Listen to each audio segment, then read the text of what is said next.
My fellow Americans, I want to speak to you tonight about the troubling events of the past week. As I have said, the incursion of the U.S. Capitol struck at the very heart of our republic.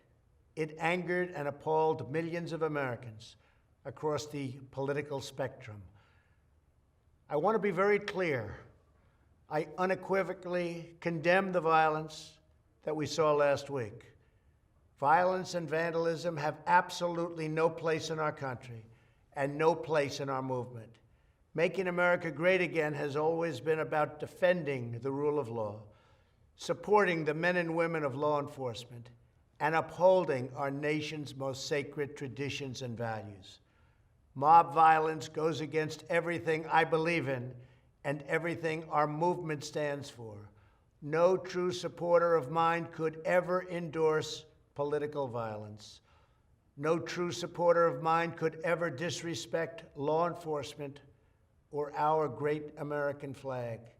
No true supporter of mine could ever threaten or harass their fellow Americans. If you do any of these things, you are not supporting our movement, you are attacking it, and you are attacking our country. We cannot tolerate it. Tragically, over the course of the past year, made so difficult because of COVID-19, we have seen political violence spiral out of control. We have seen too many riots, too many mobs, too many acts of intimidation and destruction. It must stop. Whether you are on the right or on the left, a Democrat or a Republican, there is never a justification for violence. No excuses, no exceptions. America is a nation of laws. Those who engaged in the attacks last week will be brought to justice. Now I am asking everyone who has ever believed in our agenda to be thinking of ways to ease tensions, calm tempers, and help to promote peace in our country. There has been reporting that additional demonstrations are being planned in the coming days, both here in Washington and across the country. I have been briefed by the U.S. Secret Service on the potential threats. Every American deserves to have their voice heard in a respectful and peaceful way. That is your First Amendment right. But I cannot emphasize that there must be no violence, no law-breaking, and no vandalism of any kind. Everyone must follow our laws and obey the instructions of law enforcement.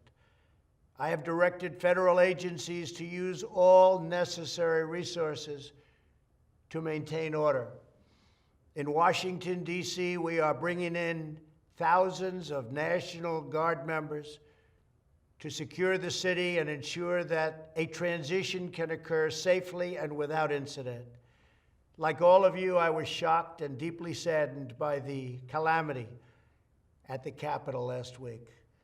I want to thank the hundreds of millions of incredible American citizens who have responded to this moment with calm, moderation, and grace.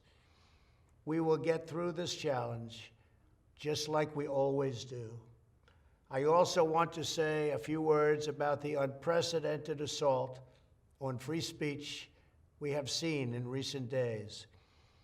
These are tense and difficult times.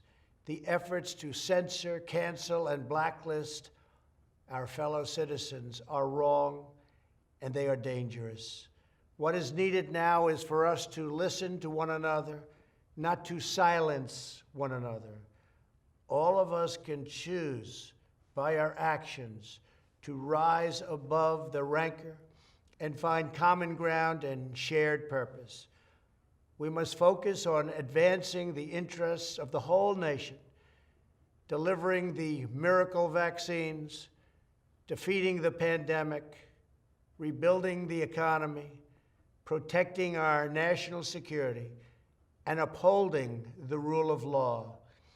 Today, I am calling on all Americans to overcome the passions of the moment and join together as one American people.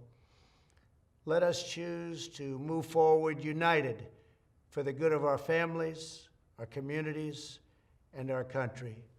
Thank you, God bless you, and God bless America.